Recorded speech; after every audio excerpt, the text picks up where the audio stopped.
everybody, it's Heather again. Thank you to everybody who is doing their part to help the community, even if it involves being stuck at home and maybe getting a little bored.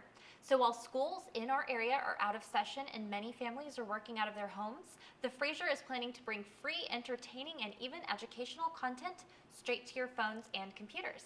So today I'm going to talk about something that is really interesting to me. This is a little bit of my staff picks tour that when the museum is open physically, you're welcome to come and see. This is just about a third that takes place in my favorite room, which is the Southern Exposition room. So this room is features something called a Salon-style wall, and this relates to decor in the Victorian era, which is incredibly different than what you're used to now. So since you are at home, you may have taken a little bit of time to clean out your closets, and you might even be binge watching the life-changing art of tidying up with Marie Kondo.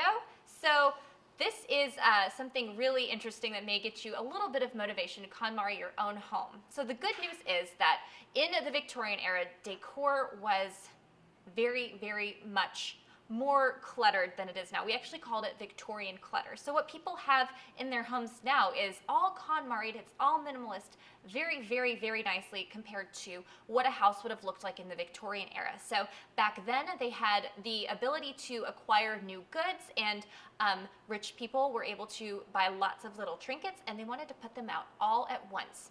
So if your house does not look like the average wealthy Victorian home, you're already off to a good start.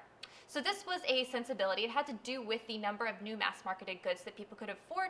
There were changes to the economy. You know, people were spending less time working all day and growing food to sustain themselves. They were able to have more of the ability to go in the marketplace and get stuff, and more time to be leisurely and shop for fun.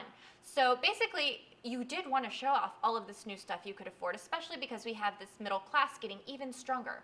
So I'm going to attach a picture of what a living room would have looked like back then, and you're probably going to be shocked. So this doesn't look like something you'd want to show off right now, would it? This aesthetic carried off into the public arena. So this was most notably in the precursor to the modern art gallery. This was something called the Salon.